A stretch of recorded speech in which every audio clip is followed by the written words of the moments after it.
Bloomberg Audio Studios. Podcasts, radio, news. This is Bloomberg Daybreak Weekend, our global look at the top stories in the coming week from our Daybreak anchors all around the world. Straight ahead on the program, we discuss some key economic data in the U.S. and how it might impact Fed policy moving forward. Plus, a look at corporate earnings from the nation's largest department store chain. I'm Tom Busby in New York. I'm Caroline Hepker in London, where we're looking ahead to a key gathering of the biggest names in British business. I'm Doug Krisner, looking ahead to next week's policy decision from the Bank of Korea, as well as the state of global trade. That's all straight ahead on Bloomberg Daybreak Weekend. On Bloomberg 1130 New York, Bloomberg 99.1 Washington, D.C., Bloomberg 92.9 Boston, DAB Digital Radio London, Sirius XM 121, and around the world on BloombergRadio.com and the Bloomberg Business app.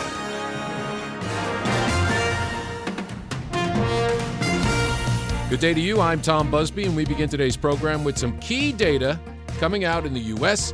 In this holiday-shortened week ahead, we get a second read on U.S. third-quarter GDP and a read on what Americans are earning and spending with October's Personal Consumption Expenditures Price Index. That's a mouthful.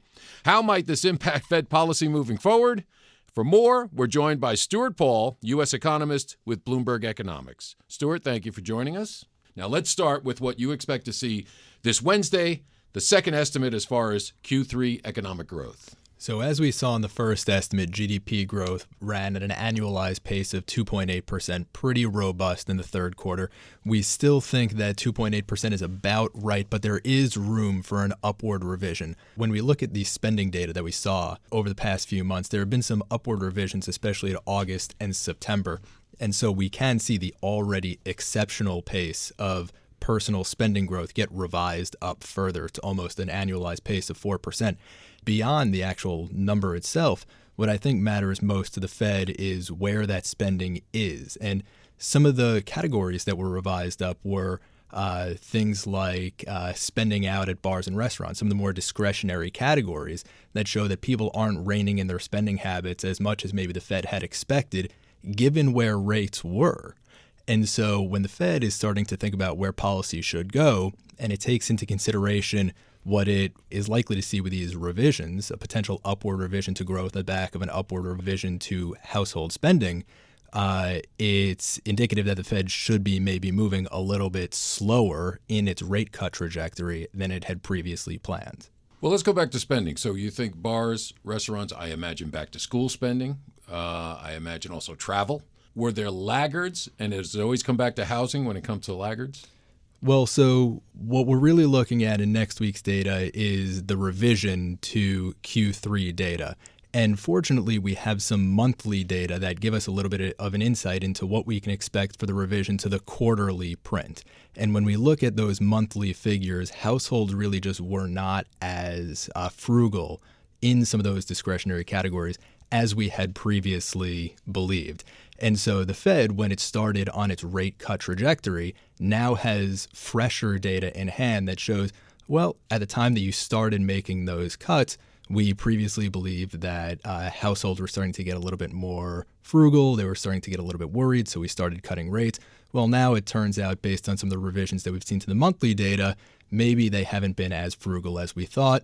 When we look at the quarterly data, there's room for that upward revision, and so the Fed can sort of slow its pace of cuts going forward. Okay, got it. So people were emboldened by that. Do a little more spending with that first half a percent rate cut. Exactly. All right, let's move on then. Also Wednesday, we get something I know you look at very closely, October's Personal Income and Outlays Report, PCE spending and personal income. What do you see? What are you looking at there? And how is that related to that third quarter growth? So that third quarter growth, we're probably going to get a modest revision upward. And then on the same day, at the same time, we're going to get the October, as you said, Personal Income and Outlays Report, which really has three main components to it. October personal spending, October personal income, and PCE inflation, the Fed's preferred gauge of prices. So taking those in order, we have some income data that, again, might make the Fed want to slow its roll just a little bit. Personal income growth likely increased at a monthly pace in October of 0.4% per month. That's up from a pace of 0.3% in September. Now, you might be thinking to yourself, we had such a dismal jobs report in October. How could it be that personal income is growing? But wages increased during the month. Headcount increased just very slightly, enough to boost labor income. And we also saw transfer payments from unemployment insurance claims and interest income likely increasing about 1% during the month. And that's enough to keep personal income growing at a pace that's a bit too hot for comfort for the Fed to cut in these big chunks, or even to cut maybe even 25 basis points in October. And then next major line item within that personal income and outlays report, spending. October personal spending really supported by spending on autos. And then when we think about inflation, it's really auto prices, vehicle prices, that put the brakes on the disinflation process. We're expecting core PCE inflation, the annual pace of core PCE inflation, to register 2.8% in October. That's up from 2.7%, where that figure had been lingering for about 3 months. So all these numbers sort of point to the Fed maybe needing to slow down just a little bit. It caught up to the curve with that 50 basis point cut early. We got another 25 basis points off just during the month. And now when we're thinking about December and 2025, the Fed can move just a little bit slower as it cuts rates. Fed Chair Jerome Powell said the bank is in no rush to lower that benchmark rate. And of course, as always, it's all data dependent. So he's put the signals out there. Don't get too excited. That's right. The key word from all the Fed speak that we've heard over the past week has been cautious, cautious, cautious. Well, we got a lot of data dump this holiday shortened week ahead. Our thanks to Stuart Paul, U.S. economist with Bloomberg Economics. We move next to third quarter earnings season, which may be winding down, but this Tuesday we hear from retail giant Macy's. How will those results position the chain ahead of the all-important holiday shopping season? For more, we're joined by Mary Ross Gilbert, Bloomberg Intelligence senior equity analyst covering retail. Mary, thank you so much for joining us. Well, we know Americans continue to spend a lot of money. Have they been spending their money at Macy's? That's the question. Tom, they have been spending their money at Macy's, but not as much as they're spending money elsewhere. So with their third quarter numbers due out on Tuesday, we're expecting them to miss the top line estimates. And we think they'll probably beat on the profit line. They've done a really good job managing costs, managing inventories, and they've beat their earnings for the past 8 quarters. So we think they beat again on the bottom line, but we think they miss on the top line. So we're showing they could miss consensus estimates for sales to decline about 1.5%. We think it could decline more like maybe 3 to 5%. So we'll see when they go to report. But the big focus really will be, once they come out with the results, what comparable sales look like. And while we think generally they'll be down, we're really looking for the first 50 stores that they've completely transformed. That means they've added personnel to the shoe department, so they have more service, and also in women's apparel and men's apparel. So we think that with all the improvements that they made to the first 50 stores, in the first 2 quarters of the year, they were able to show positive comps. So we're looking to see if they can still continue that trend in the third quarter, and that could show some encouraging signs as they seek to transform the business. So refreshed stores, more salespeople on the floor, designer brands, all of that adding up in the last couple of quarters to a little bump in sales. But we think, is it the consumer? Is it Macy's? What may have held back sales in the third quarter? Clearly, department stores has been seeing a weakness. There's been a trend away from department stores going toward more off-price, and also in the mass channel. So if you look at Walmart's numbers out, they reported robust results, exceeded estimates on the top line. And they indicated that 2/3 of their beat was related to consumers who have come from households that earn over $100,000. Now, Macy's, their core customer, earns under $100,000. So the largest contingent that shops Macy's.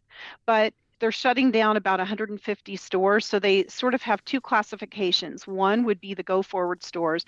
We really think that's the most important metric to look at, but we will also look at the 50 refresh store performance too as a sign of what could come in terms of improving performance. But generally, the department store space has seen a decline.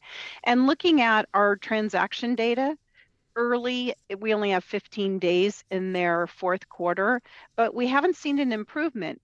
One of the things that we've noticed in looking at this data is that October was pretty weak across the board, and we think it was because of unusual warm weather around the country. And now that the weather has turned colder, that should improve outerwear sales, which are higher margin. But a change in weather is the number one reason why consumers will buy something new, according to a survey that we just conducted this week and published. Wow. And speaking of weather, how do you think Macy's was impacted by a series of devastating storms? I mean, one affecting about a quarter of the country. That's exactly right. Florida and North Carolina, but mainly Florida. So yes, they will be impacted by that. We saw that with TJX, which reported their results. And again, they beat, and their guidance was sort of light, but they typically beat. So we think generally the news coming out of TJX was very positive, but they did say that they were impacted by the hurricanes and then also impacted by unseasonably warm weather in October. So we think we'll hear something similar to that when we get results out of Macy's. And now you talked about the discount stores, Walmart. How is Macy's faring in online sales? And of course, you know, the big bugaboo there is Amazon. Yes, absolutely. Well, it's not just Amazon. If you look at Walmart and Target, they both reported double-digit increases in online sales. So they're actually doing really well on the e-com part. Now for Macy's online sales are about, sort of it's over 30%, somewhere around that 33, 34% of sales is online. And that business has been doing okay. But again, they're really more of an omni-channel retailer. So you might have a consumer originate a transaction and then pick it up in stores. So I think it's going to follow the trend that the overall business is seeing generally in terms of increases. Wow, a lot to look forward to. Macy's Q3 earnings out this Tuesday. Our thanks to Mary Ross Gilbert, Bloomberg Intelligence, senior equity analyst covering retail. Coming up on Bloomberg Daybreak Weekend, we look ahead to a key gathering of the biggest names in British business. I'm Tom Busby, and this is Bloomberg.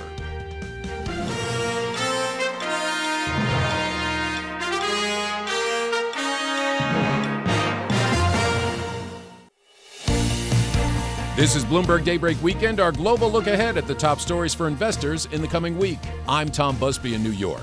Up later in the program, we look ahead to a meeting from the Bank of Korea. But first, it's been an eventful year for British business. The first change in government in 14 years, a pivotal autumn budget announcement, an uncertain geopolitical environment.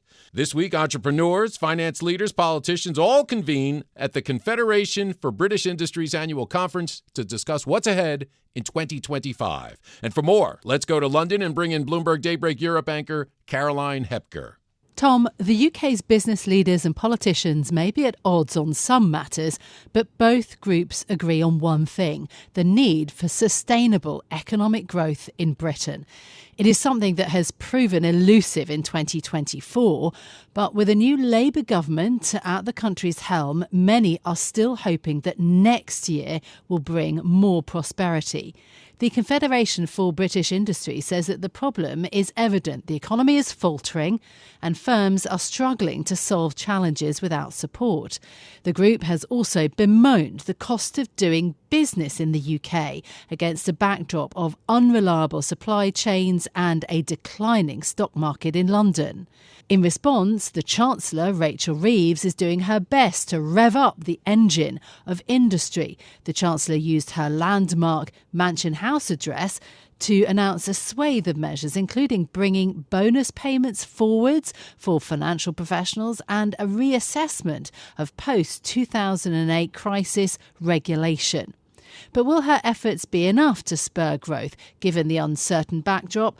The threat of headwinds is something I've been discussing with the Director of Research at the think tank, the Resolution Foundation, James Smith. I started off by asking him whether recent higher-than-expected UK inflation numbers are an indicator of worse to come. It's a pretty disappointing inflation release all round. As you say, inflation is up. We expected that because energy bills were going up. Some falls in the past were dropping out of the 12-month calculation. But what we've seen is core inflation ticking up a little bit. We've seen services inflation up from 4.9% in September to 5% in October. And those underlying measures of inflation, what really the Bank of England is watching. So those rises there, they're not big, but and they have been a little bit erratic in recent months. But still, this is a disappointing release and doesn't really encourage us to think there's very rapid cuts in interest rates coming. Inflation still looks quite sticky. Okay, yeah. In terms of the work that you have done then, on the pressures that there might be for higher inflation and also on the data, it's quite fascinating. We've known for 2 years that the official labour force survey that's produced by the ONS has had significant problems. What do you think that the official data has missed? Because, it's close to 1 million people maybe. Yeah, we've known for, as you say, for quite some time that the labour force survey, the key measure of employment, labour market quantities in the UK, has had problems of declining response rates. So what we've been doing is trying to figure out what the labour market might look like if you just use admin data. So the HMRC real-time indicators, measure of employment, and HMRC data on self-employment to try and give you an overall sense of employment. And if you do that calculation, it suggests that, as you say, something like 1 million more people might be in employment. So the labour force survey could be really seriously underestimating the amount, the extent to which people are in employment in the UK. And we really think that could be quite a big difference. We're not at all certain about what that level looks like. This is giving you a sense of where employment might be. But the key thing here is, in terms of future inflation, is if you look at measures of unemployment, particularly unemployment relative to the amount of vacancies in the economy, the so-called tightness of the labour market, this doesn't radically change your view there. So the counterpart to higher employment is lower inactivity. So the thing we've been talking about is lots of people falling out the labour market. If more people are in employment than we expect, then the obvious counterpart to that would be the less of a problem on the inactivity side. I'm interested to hear more from you on that front, because this is a narrative that we've had in the UK since the pandemic, that so many more people were inactive in the workforce. Would, looking at the calculations that you've done, I mean, how differently should we be thinking about that problem? Well, it's still clear that we have got a problem of higher levels of poor health. So more people say that they have disability. We certainly are paying more for our disability benefits, so that's not quite the same thing as the sort of survey measures of ill health. So there's still the types of problems we've been talking about, those are still there, but the overall effect on inactivity through higher employment might be quite a lot smaller. So there could be other things going on pushing down inactivity. So more people in work, more older people, without health problems, and more women participating in the labour market, for example, could be the ways in which you reconcile those two estimates. How much does it mean that government policy has to shift? I mean, only last month, Keir Starmer told the Labour Party conference that the long-term sick needed to get back to work where they could, saying, quote, that he was talking to his Labour Party. Obviously, we have to do everything we can to tackle worklessness. Liz Kendall, who's the Work and Pensions Secretary, is meant to be launching big reforms of job centres later this month, and, the way that people get back into work. Sort of extraordinary, right? It does mean that government policy that has flowed from this data probably has to change. I think the key thing here is that the government have said that they want to get the employment rate up to 80%. So that's a very ambitious target. We're in the early 70s in terms of employment rate at the moment. But if the admin measure of employment is to be believed, we're a lot closer to that target than we were previously. So we still, as I say, we still have a challenge in terms of the overall welfare bill for those receiving benefits related to health. So the set of policy issues that are there, and we were hearing about that in the budget, with the Chancellor saying that she would continue to try and make cuts to disability benefits put in place by her predecessor, Jeremy Hunt. So there are definitely still problems there that the government will need to be addressed, but it's good news potentially for them if more people are in work, more people are paying tax. And, that's the kind of key counterpart to all this. That was the Director of Research at the Resolution Foundation, James Smith, speaking to me and Stephen Carroll on Bloomberg Radio. So growth is the name of the game. How to get there, though? No doubt that will be the question on the lips of different sector leaders and influential voices at the upcoming CBI industry conference. I've been discussing what's ahead with Bloomberg's UK business editor, Julian Harris. I mean, it never ends for British businesses, really. I guess you could say that in a lot of countries as well. Just as they think the coast is clear, something comes up. The latest thing, of course, was the budget. It was expected to be quite severe, but it probably went further than many expected. The hit from tax is huge.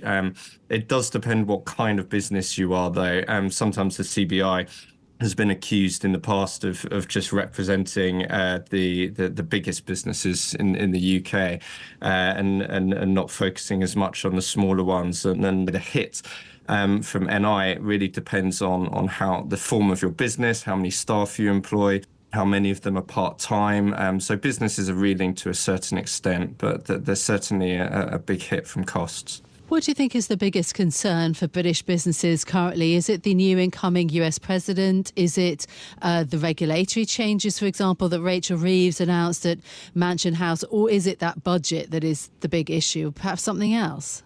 I think there are the things that they know about and that they can plan for, and then the things that they can't. So for most businesses that we speak to at the moment, when you talk about Trump and the threat of a trade war and tariffs, they just kind of shrug their shoulders and say, well, we don't know what's going to happen there. There's so many different factors in play. Obviously, if Trump did introduce all his tariffs, the effect would be huge. And the UK is so exposed to what happens internationally that it can't be neglected. And that's why we're seeing people like Rachel Reeves and even Andrew Bailey kind of almost evangelizing about free trade, because that is what the UK needs. But business executives themselves are just saying, well, there's not a huge amount they can do about that. What they do know is happening are these changes from Labour that we talked about. So the taxes, but also the increase in the minimum wage, the workers' rights packages. These things are all written down now and are coming down the line. The workers' rights one is still in negotiation, but the others can be planned for. But from a lot of businesses, sort of we're hearing, that the effect is very, very big. So they're figuring out how to manage that. Do they put up prices, or do they try to stay competitive? There are a lot of different sectors of British business who are concerned post the budget. Do you think that the government is getting the tone right? What do you think businesses will be saying at this event? Obviously, the Labour leadership courted business assiduously, but then business confidence absolutely slumped ahead of the budget. And then after the budget has, as I said, a lot of different sectors have criticised Rachel Reeves' choices and decisions in the budget. What do you think the tone will be like?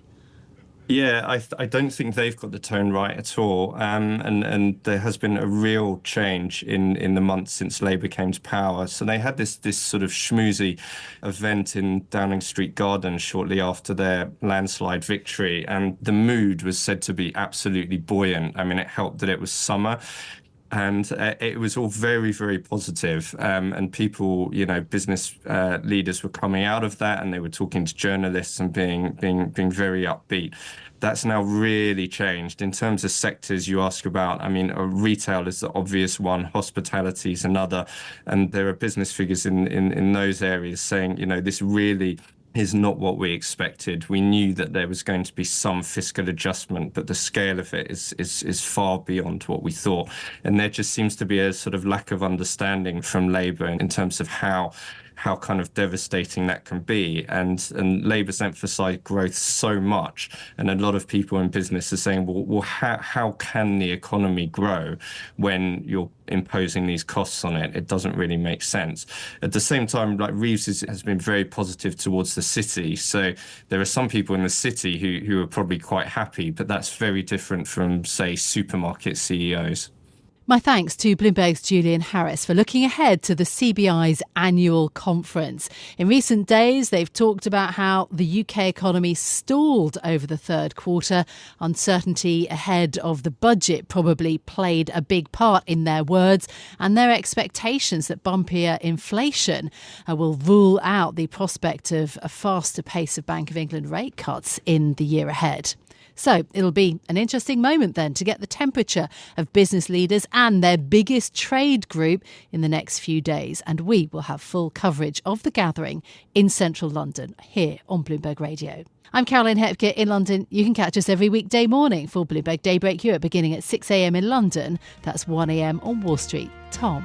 Thank you, Caroline. And coming up on Bloomberg Daybreak Weekend, a look ahead to a Bank of Korea meeting. I'm Tom Busby, and this is Bloomberg.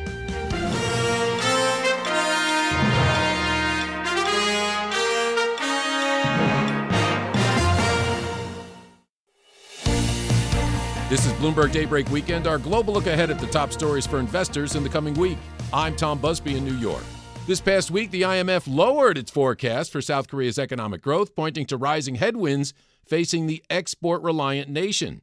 Those are the same headwinds that'll be weighed by the country's 7 central bankers this week. And for more, we turn to the host of the Daybreak Asia podcast, Doug Krisner. Tom, in the coming week, we'll get a rate decision from the Bank of Korea. Now, the BOK has recently tilted toward cutting rates. So, question, will the dovishness prevail in the coming days? For a closer look, I'm joined by Paul Jackson, Bloomberg Asia EcoGov editor. Paul joins from our studios in Tokyo. Help me understand the dynamic. I really enjoy talking with you because you're so abreast of everything that's happening, not just in South Korea, but Japan as well. Last month, the BOK cut rates for the first time in more than 4 years, and it seemed at that time that it was really the concern over the weakness in the economy that outweighed concern about high household debt. Is that going to continue to be kind of the underlying fabric here, the basic assumption that we should be making?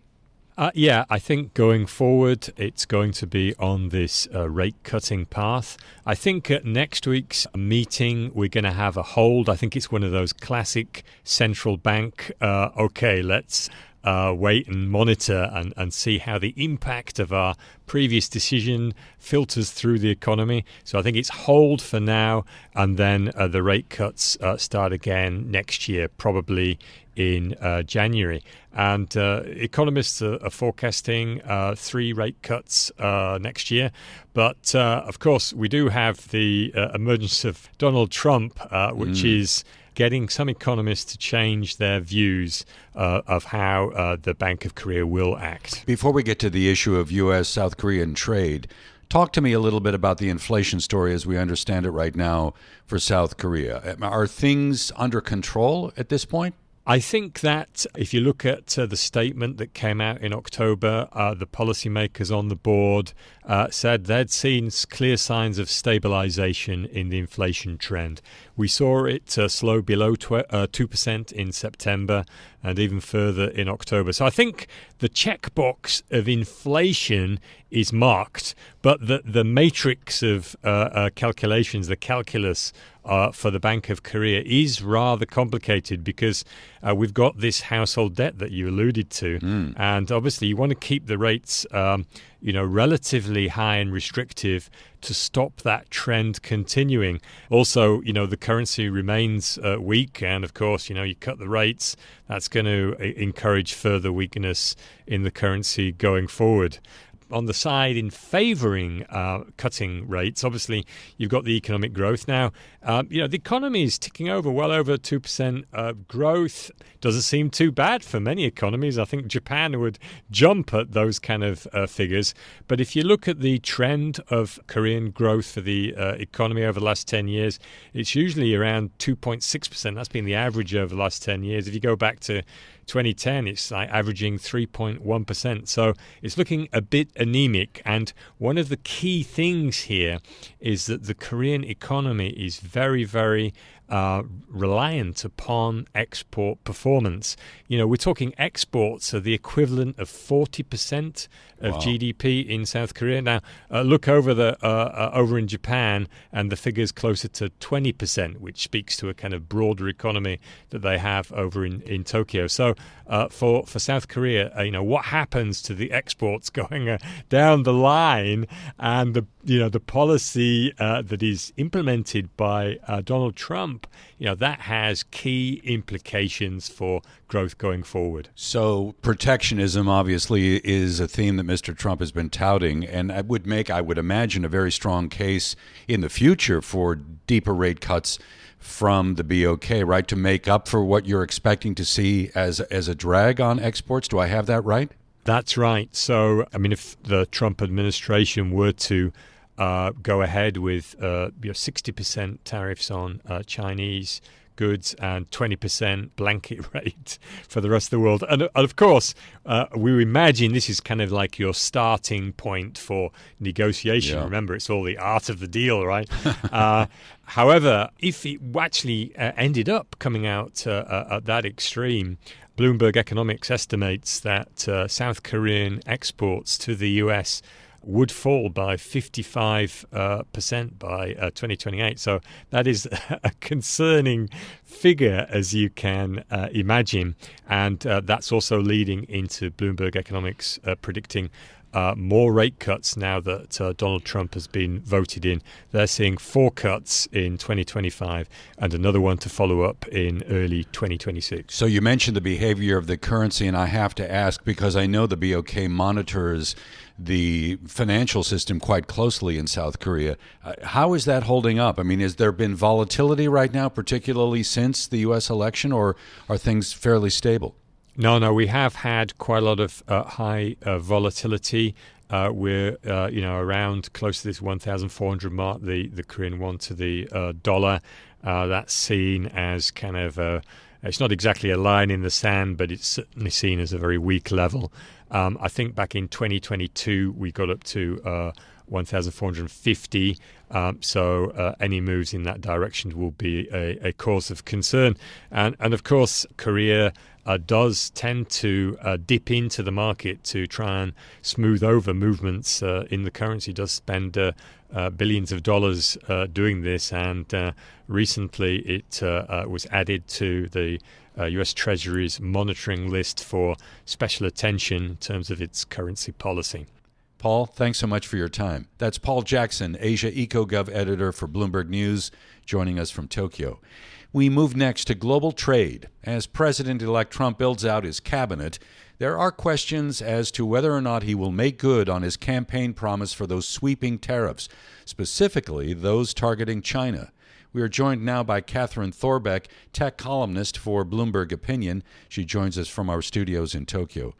Catherine, you write that Trump's policies will only strengthen Beijing's push for self-sufficiency. When I read that, I immediately thought semiconductors. Is that what you're alluding to? So semiconductors is sort of a big part of this, and I think that's probably the strongest argument from the U.S. side that, China won't be able to get ahead. But at the same time, I think, there was new research from my Bloomberg Economics and Bloomberg Intelligence colleagues that came out last month that said, despite years of sanctions and export controls and all of these U.S. efforts to sort of hold China back, it's still made pretty good headway in terms of sort of dominating industries of the future and sort of leading the U.S. in the tech race. It's still behind in some areas, but it's made some significant gains in other sort of strategic areas. And I think chips, whether it can catch up in chips, will sort of ultimately decide if it does come out ahead. But I think right now the U.S., I think historically has had a sort of tendency to underestimate China. And I worry that when it comes to the current, battle for tech supremacy, that's not a good thing to do at this juncture. So what do we know about the extent to which President Xi Jinping has been allocating resources to a lot of these industries, whether it's semiconductors or anything that may be kind of connected to that ecosystem? So I think when Xi Jinping has signaled that something is a strategic priority for the country, he really has the power to sort of move a lot of levers to, to boost these industries. And I think how the U.S. plays into this, and sort of one example is, Huawei. The U.S. really went all out, and this started under Trump's first term to sort of, strangle Huawei and make sure that it doesn't get ahead. And there was a point when it really seemed like Huawei was done for, but then Xi Jinping and Beijing got involved and sort of used their muscles to sort of prop up its own, domestic tech giant. And now, by a lot of measures, Huawei is sort of stronger than ever. And I think that the U.S. should be careful with how it sort of attacks these, Chinese tech industries, because in some senses it's coming back stronger. You're going to test my memory here, because as I recall, during the first administration, it wasn't just Huawei, it was ZTE. And the concern was that some of this telecom equipment, the devices that these companies manufactured, the concern was there may have been firmware embedded in those chips that could potentially be used by actors in China to spy on communications. And as I also recall, the Trump administration tried to gather other countries to think similarly about what the Chinese may have the capability to do. And they were trying to curtail usage of Huawei or ZTE products in telco systems globally, right? Right. So I think the ZTE example is actually a really interesting example, specifically for Trump, because he sort of has a history of flip-flopping when it comes to issues related to China's tech sector specifically. And ZTE, for example, it faced punishments from Washington for violating sanctions. And then Trump actually tried to lift those sanctions. And he announced this in a tweet at one point, saying it was because too many Chinese jobs were lost, which he sort of faced a lot of criticism for. And then later he said that he was actually negotiating a broader trade deal with Xi, and that this move to sort of save ZTE essentially was especially reflective of what he said at the time was his close personal relationship with Xi. So I think for Trump, it's like he focuses a lot on sort of transactions and deal making, and there's a lot of uncertainty when it comes to, what he will actually do. And sort of going off that, I think another sort of more recent high-profile U-turn that we've seen Trump do when it comes to Chinese tech is on TikTok, which, he initially in his first term sort of spearheaded a lot of the scrutiny on TikTok in Washington. He signed an executive order that would ban it in the U.S. Because of these perceived national security concerns over its parent company, being a Chinese parent company, ByteDance.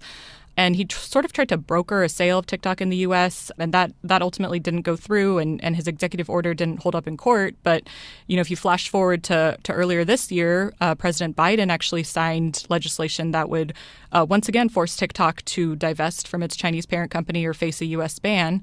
And then on the campaign trail, Trump posted a video to his Truth Social platform where he said, if you want to save TikTok in the U.S., you should vote for me. So he really campaigned on actually saving TikTok, which is a little bit confusing. But at the same time, it sort of shows this tendency of him to sort of flip-flop. And I think it's interesting because, he historically hasn't necessarily been a huge national security hawk when it comes to China. He campaigned a lot on the economy and on sort of, the prices that Americans are feeling. But he's surrounded himself in his cabinet, or it seems like he's surrounding himself with some real sort of China security hawks, from Marco Rubio to Mike Waltz. So it's going to be interesting to see how this plays out, if he can, sort of bring his art of the deal making to this, U.S. technology, U.S. China tech race, what sort of ends up on the negotiating table and what sort of becomes bargaining chips. Catherine, I appreciate you taking the time to chat with us. Catherine Thorbeck is Bloomberg opinion columnist joining us from our studios in Tokyo. You can read her work and other stories from Bloomberg Opinion at Bloomberg.com/opinion or on the terminal by typing OPIN, then the green Go key. I'm Doug Krisner. You can catch us weekdays for the Daybreak Asia podcast. You can find us on Apple, Spotify, the Bloomberg Podcast YouTube channel, or wherever you get your podcast. Tom? Thank you, Doug. And that does it for this edition of Bloomberg Daybreak Weekend. Join us again Monday morning at 5 a.m. Wall Street time for the latest on markets overseas and the news you need to start your day. I'm Tom Busby. Stay with us. Top stories and global business headlines are coming up right now.